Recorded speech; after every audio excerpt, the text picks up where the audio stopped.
lubna dibaya jolle jedinaan jettanire dubbina bultu jechuu sanarraa dhiisaa male naalimmoo maaltu dibaree beekton bitaa nagalee ajolle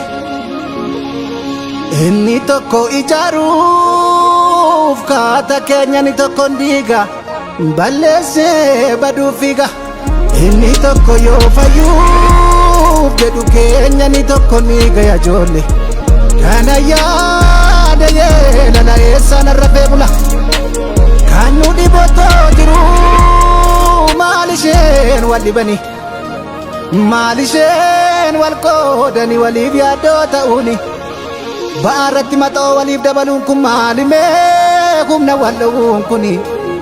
Nooruu harka fuune daawwattoota keenyaa kun qophii ODM qophii kana qopheessee isiniin gahaa kanan jiru ani beekan gulummaa ranaati.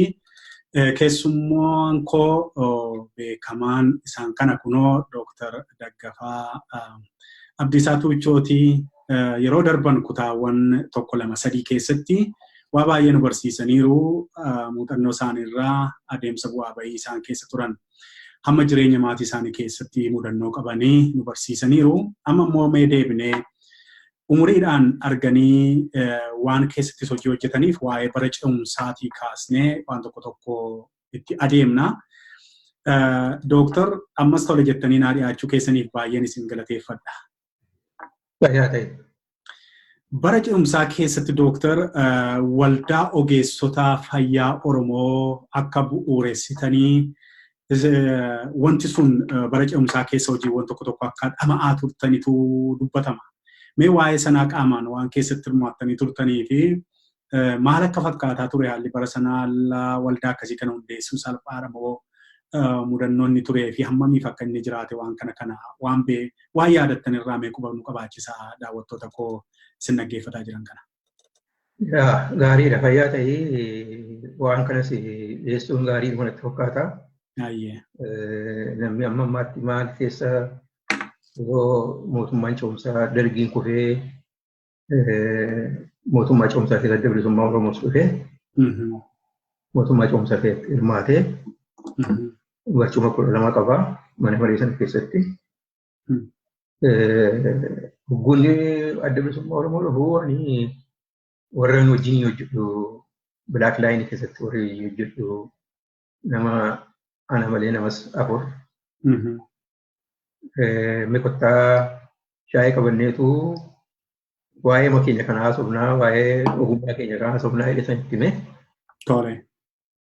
Isaan kuni sister baay'ee fufaatii aarsaa baay'ee kanfalte isheenii itti gaafatamtuu narsiidha itti gaafatamtuu kutaa fayyaa kan buufii jechuun respiratory system. Isheen achi keessa hojjetti Dr. Zawdituu kan jedhamtus achi keessa hojjetti. Zawdituu Dheeressaa. Isheedha Dr. Taaddasee Katalaati immoo ispeeshaalistiidha. Dhukkuba dubartiitii fi beekumsa kanatti. Sister Tirfee Kumsaa obboleettii Dr. Kwee Kumsaati. Isaan kana ta'aniitu waamisha baleedhannee shaayii qabannee ta'e. Hanga ammaatti waldaa ogeeyyota fayyaa Itoophiyaatti ijaarranneetu akkasitti waamamaa turre. Amma kun waldaa bilisummaa Oromoo dhufeera. Waldaa ogeeyyota fayyaa Oromoo dhaabbannaa jedheetan barsiisee jechuudha. Dubbiin kunii fudhatamee akkamitti itti deemnu jedhanii amma nuyi nama 5 Finfinnee keessaa buufata fayyaa hospitaalas ta'ee wiirtuu fayyaa health centeris ta'ee isaan kana warra beellaa quunnamnu gaafa akkasitti gullalleetti walaa geenyu inni walitti taa'imnu ittimnee isaanii fuunee aduunuu waliin jennee walii galle jechuudha. Akkasitti warra beennutti himnee hin dhufan jechuudha. Oromoon bu'uuranii dhufe jechuudha. Ogeeyyota fayyaa. Profeesara kaasee amma gargarii amma amma gargaartuu fayyaatti jechuudha. Health assistance kan warra jedhaman. Dhufanii yaada kana itti ibsine jechuudha. Tole. Baay'ee namni itti gammadee namooti baay'ee hafaniiru. Kanaaf walitti himneetu yeroo gara biraatti walaa baallamna malee namni baay'eetu jira jedhanii hundumtuu bakka bakka hojjetutti Oromoo kan jiran itti himaniitu gaafa wal baallamne sana manni guutee jechuudha. Achi teenyee kun fudhatama godhatee waan ittiin bulmaataa kana hojjetannu jenneetu koree waan ittiin bulmaataa itti fillee guyyaa wal baallamnee akkaataa ittiin bullu jechuudha. Waldaan kun waan isa akkaataa ittiin bullu hojjetamee dhufee irratti haasa'ame isa wayyeeffamee kan itti dabalamu dabalame achi iddoo lamatti hirree jechuudha. Koreen tokko kan waliigala Oromiyaa kan qindeessu. Inni tokko immoo kan Finfinnee akka qindeessu jedhamee Obbo fudhatamuu ani isaan kan Oromiyaa cheermaanii godhanii fudhatanii durataa barreessaanii Dr. Maatiyoos jedhama. Balaa xiyyaaraatiin du'e illeeti. Kan Finfinnee immoo Dr. Dambii Baabboo jedhama inni durataa ta'ee barreessaan Sammuu Laggasee Dhibbisaa inni saayinteeriyaaniidha. Akka itti fudhannee koree uummanni kaane jechuudha. Tole. Achi keessatti egaa Profeesarooti jiru, doktorita adda addaa jiru, warri X-ray teeknishaanii jiru, kan faarmaasistiin jiru, laaboraatoorii teeknishaanii jiru, narsooti bifa adda addaatiin leenji'aman jiru. Isaan kana waraanni adda bilisummaa Oromoo yeroo sana wayyaanii wajjin wal lola madaanii wal kufatanii dhufanii hospitaala akka hin dhalne asuma kilinikii dhufanii immoo bilaak laayinii dhufanii jennee yoo hikimannaa yoo wallaansa addaa barbaachise hakiimota warra ispeeshaalaayistii ta'e jira. Ispeeshaalistii Oromoo kan ta'an jechuudha. Yoo X-ray barbaachise X-ray teeknishaanii Oromootti ergina. Akkasitti warra madaanii dhufan immoo garii achuma waajjira bilisummaa Oromoo keessatti siree bannee faarmaasii achi keessatti adda bilisummaa Oromoo qoricha baay'ee fidee dhufe karaa dhiyaa kana karaa horaa hin banne jechuudha. Tole. Argameera asitti waan lamman. Dubbadhaa itti fufaa. Akkasitti laaboraatoorii teeknishaanii ifaa kan akka Bakaree Tafarraa amma Minisootaa jira. Bakka Taaddasee Nagaashfaa. Warri amma egaa Waabisha Bileetti bu'uura isaa uumne kuni Sister baay'ee fufaa si jedheera biyya Ingilizii jirti. Zawdituu Dheeressaa isheen biyya jirti. Akkasuma obboleettiin Koyee Kumsaa sunis biyya jirti natti fakkaata. Akkasitti dhaabne jechuudha. Dr. Gizaawuu Irranaa isaan kun warra egaa dura bu'anii siyaanaan kan hojjetaa turanii jechuudha. Akkasitti amma murtii dirreedhaa dhufanii yaali guutamaa hawaasa lubbuu sarbaa maaru gatiitti isaas madaa ture. Madaa sana fayyifnee garaa keessa dhukkubaa murtii afuuffee addooftu kana bilaak laayiniitti sakatta'amuun godhamu afuuffeen addooftu isaa kun hin jiru badeera. Ergama irraatitti jechuudha. Maaliif qabsoo hidhannoo keessa turan isaa yeroo dheeraa. Yaalli Galaasaan kunis nimooniyaan qabattee ajjeeftee galtee.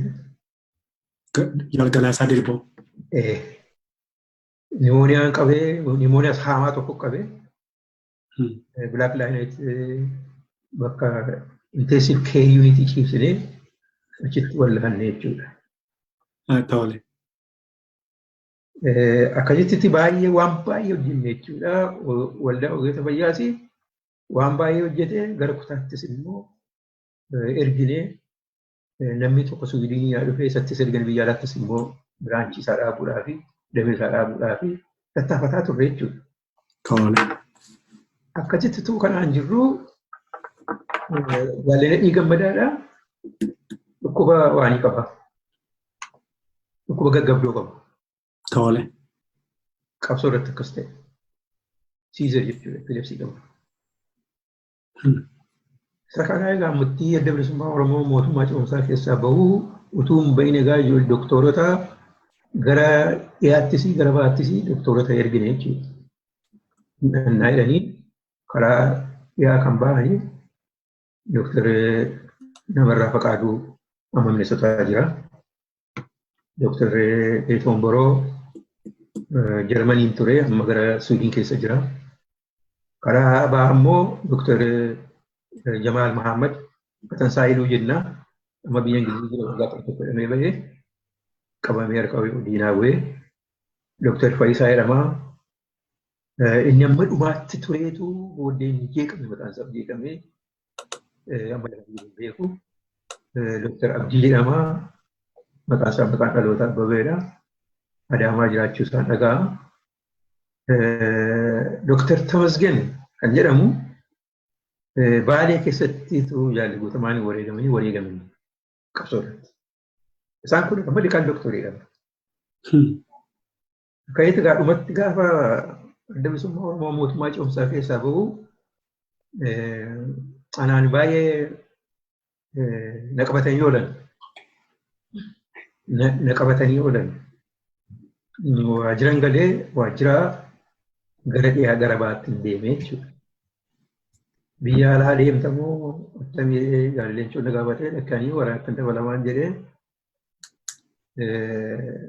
gara baasaatti dirraa dhawaatti kan na fuudhee deemee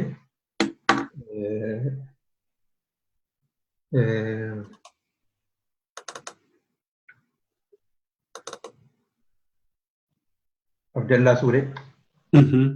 Abdallaa Suulee isatti na fuudhee dirraa dhawaatti na geesse. Abdallaa Suulee amma Atalantaa jira. Ilmi isaa doktora. Waldaa ogeessa fayyaa biyya alaadhaa kan keessatti durummaadhaan hojjete. Isatti na fuudhee dirraa bakka firoota qabu sanatti mana Abdurramaan Callee namaa Abdurramaan Maammadeedha. Achi na kaafanii jechuudha. Egaa achi toteenyuu Alii Yusuuf kan Finfinneetti ajjeefame sana isaa wajjinii turree isaan makiinaa tokkoon ala ba'anii iddoo tokko gaanii deebi'uudhaaf jedhanii qabaman magaalaa keessatti. Irratti qabaman. Mana Abdurramaan na fuudhaniitu mana gurbaa kan Dira Dawaadhaa Midirbaa Biroostaadhaa keessaa hojjetutu jira. Mana isaatti nageessanii achiitii ijoollee waajjira adda bilisummaa Oromoo Biradhaa hojjetanii Bilaal kan jedhamu hunduu illee wareegama qabsoo irratti. Muhammad Ahmed immoo kan jedhamu isaanii wajjiniitu gara waanitti dabarre jechuudha gara Awwadaay. Karaa Awwadaayiniitu dirree seenanii.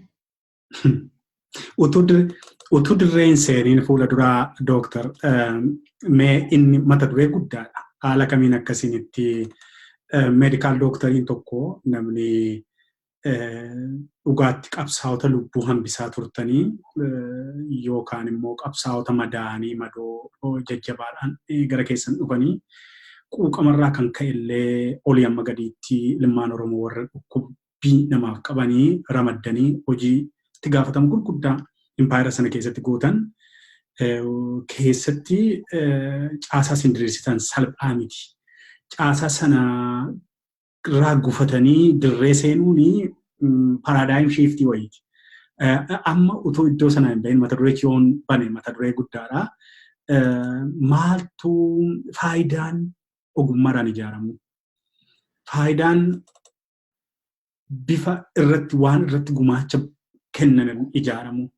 Keessumatti immoo qeentee ta'uurra waliin dhufuun walitti dhufuun yaadni isinii dhufe sun qabatama jireenya keenya har'aa keessatti maal nu barsiisaa, maal nu dhaamtu namoonni Oromoon har'aa baay'ee karaa adda addaatiin barateera. Injiinarri jira, looyeriin jira, meedikaal daaktoriin jira, narsiin jira, hunduu jira. Yoo walitti dhufanii sin dura lafa nuu keessan sana keessa yoo fayyadamne, yoo akka sanatti hojjenne, milkaa'ina akkamii gonfachuu dandeenya? Maal fayyadasii bu'aa fi miidhaa inni namarraan geessisus maali jettanii yaaddu? Haala qabatamaadhaas qara taatanii ilaalaa waan jirtaniif isin gaafadha. Kana dhaamsa abbaa isinirraa fudhachuufan. Egaa yeroo sana yeroo adda bilisummaa Oromoo amma mootummaa ce'umsaa keessa turetti piroofeeshinii adda addaa akka piroofeeshiniitti ijaarameera. Tole. Nutu inishieeshinii kana fudhatee dura ijaarame. Injiinaringii ijaaran, warri dinagdee ijaaraman, warri seeraas illee ijaaraman, warri bifa adda addaa dubartooti ijaaraman bara. Kun egaa carraa adda bilisummaa Oromoo biyya galuurraan kan ka'edha caasaan gaggaariin kun kan inni burquu jalqabe. Eeyyee. Akkasidha waan tokko jira beektaa. Tole. Himee miti. Bakka inni Oromoo kan garagalee ilaalu jiru. Dirreedhaa kun naqesii akkasuma dirreedhaa waan murtiin dhaqu Oromoo kan garagalee ilaalu jiru. Anaatu tajaajiluu jalqabe. Amma isaan wallaanamanii deemanitti achiin deemuun. Finfinneetti illee dhugguun bilaak laayinii hojjedhu. Intarneeshippii ta'e guun hojjedhu. Waan na mudateen haasaa. Tole. Wiingeetii jalqabee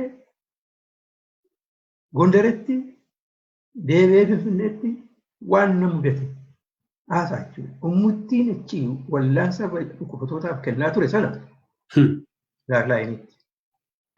Bakka dhukkubsatoota deddeebi'anii wallaanaman sana keessatti hojjenna piraaktiisiidhaan murtii baay'ee gochuudhaan.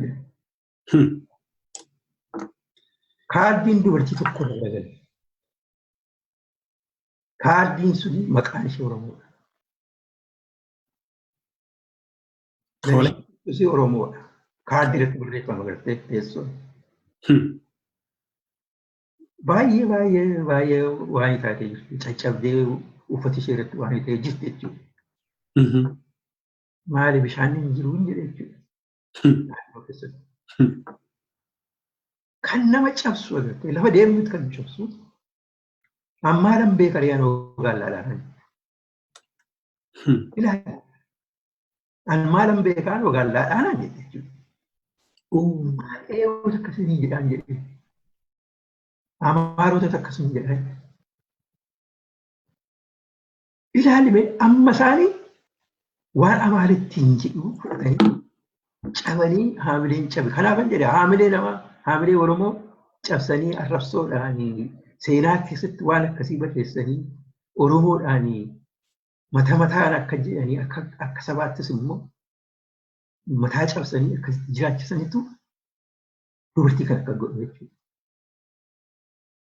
Waan baay'een barsiisee gadhiise jechuudha. Kunoo ana kiiniidhaan nullee gaallaan itti Oromoodha. Kunoo kan si akka doktora Oromoo obboleessa keeti. Lammaffaa waan akkasii kana dhageessanii mataa gadi of cabsina. Naannoo jirtutti illee hakiimii Oromoodha. Akkasumaan jedhee dhaqiitii ittiin hin jedheen. Nuyi namaan gadi miti. Kunillee na mudate jechuudha. Kanaaf Oromoon walitti dhufee ol ijaaruun uummata Oromoodhaa fi bu'aa qabaa kan jedhuun sammuu koo keessaa qaba duuba kaasee. Bu'aa qaba. Oromoon Oromoo tajaajiluun. Alagaan Oromoo tuffataa yoo dhukkubfatee daladaawatti argeera. Namni garagalee ilaalu jiru. Iddoo biraatis akkasuma jechuudha. Kanaaf Oromoon akka hakiimiitti akka ogeessa fayyaatti yoo ol ijaareetu uummata keenya kana dhukkuba adda addaa dhukkuba daddarbaa kanallee irra akka fayyan barsiisa. Mataadhaan barsiisa yookiin immoo gareedhaanitu health education barsiisa. Baay'ee murtiin bilaak laayin hojjetaa ture narsoota health education barsiisaa ture. Isa kanatu keessatti uumamee warra kaan keessattis jira agartee murtii adda bilisummaa Oromoo dhugu. Waan sitti maa uummatii qaama isaa keessa jira agartee waa tokko eeggataa jira qaama isaa keessa ol baasee naasuu malee. Adda bilisummaa Oromoo gaafa dhufu waan nama hidhee qaama nama waaqee hidhee taa'e tokkotu waan namarraa ka'e ta'e akkasitti isaan illee waan hooggantoota adda bilisummaa Oromoo illee kan isaan yaannetu irra galee jechuudha. Uummata Oromoo adda bilisummaa Oromoo wajjin dhaabbate jechuudha. Irraa ka'e jechuudha. Inni irra ciisaa ture. Naa galee. Irraa ka'e. Amma anallee itti dhaga'ame beektaa? Amma dhukkuba fayyina isin kennisiisaa jirtan kuni isa dhukkuba inni qaamatti baatee deemu fayyisuu qofa miti. Dhukkuba mooraalii, dhukkuba haamilee, dhukkuba sammuun cabuu kanallee fayyisaa deemtu jechuudha. Isa kanatu waan ta'e uummatiin murtii akkasitti garagalee dhufuufni dur murtii mootummaa Habashaa kana jala jiru hidhamee qaamni isaa hidhamee ture, sammuun isaa hidhamee ture jechuudha. Murtii adda bilisummaa Oromoo dhufu irraa ka'e akka waan jiramti ayyaanni tokko namatti dhufe namatti nama. Kanaaf akka amma ammaatti adda bilisummaa Oromoo ayyaanaa kan jedhaniif kanaaf hiba. Hafuuraa kan jedhaniif kanaaf hiba. Amma utuun specialized utuun medical doctoritii barataa jiru. Tole. Mana keenyatu waa'ee daawwii kana naasa'e hiriyaa tokkoon qabaa fireewwan kan jedhamu lafa diriirtee wallaalee hin jedhani. Tole. Hin beeku kaanoo karaa gara waan itti dabarsanii gara ogaadeetti na darbatan jechi gara daawwan dhufuu nama wajjin waliin agarree isaan qabsoodhaaf bahaniiru fiiditti yaa'aniiru. Karaa bahaa malee karaa dhiyaas eefu akka keessatti hirmaatan hin beeku. Namni hojiin teenyaan baasuun nu hidhaa ture beektaa.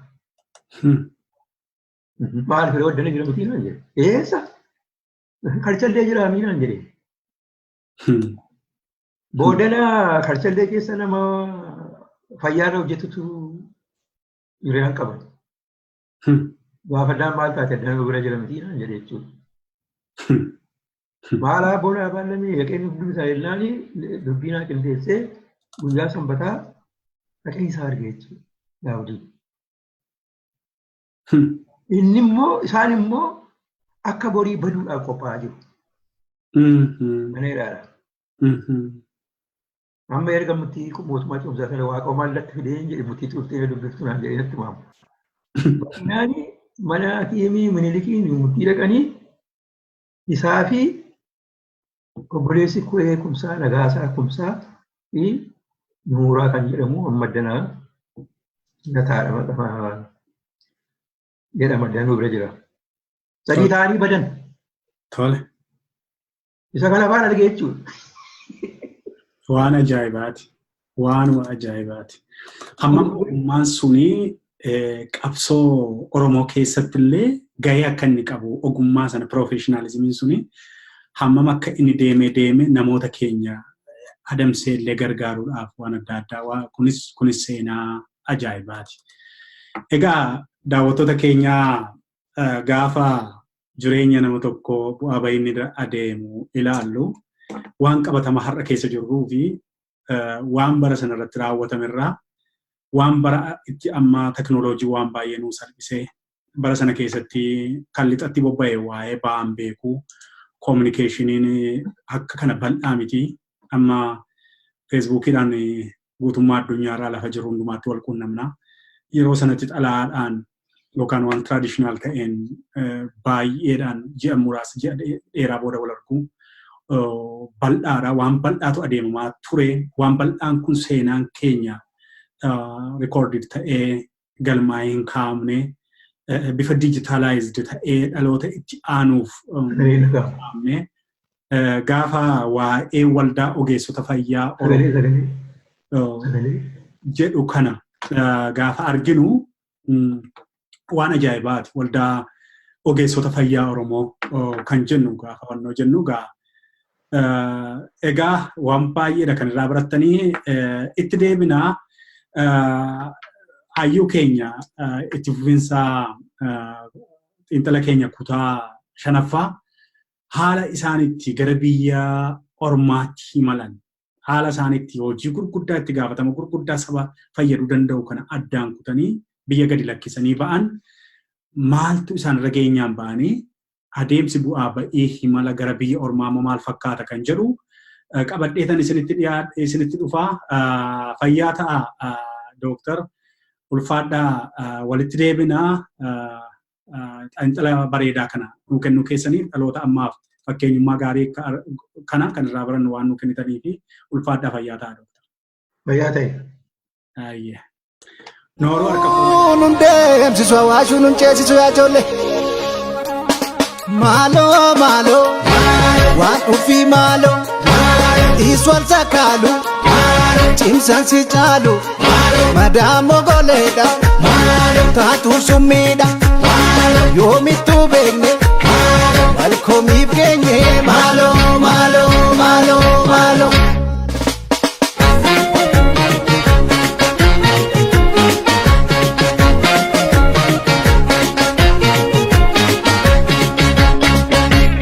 Ilame dhaggeeffadhu lixaasi waame Ilame qalbeeffadhu kibbaasi waame Ilame dhaggeeffadhu baasi waame Ilame qalbeeffadhu kaabaasi waame Waleeko waleeko waliin taphachuunu gatii kaffalleetti agas wal arguunu michuunu fakkaate kan nyaatee nu nyaatu dantuudha wal walle jira ijoollee Ilame gaddaan baafachuu qabna laalle Ilame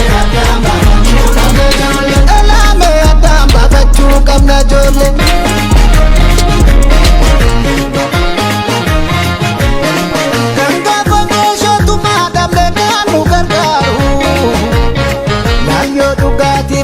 Samote sonu samu Inta wananyuti taratti ganyuta poma Kabana kisa jechun kuni mala kangona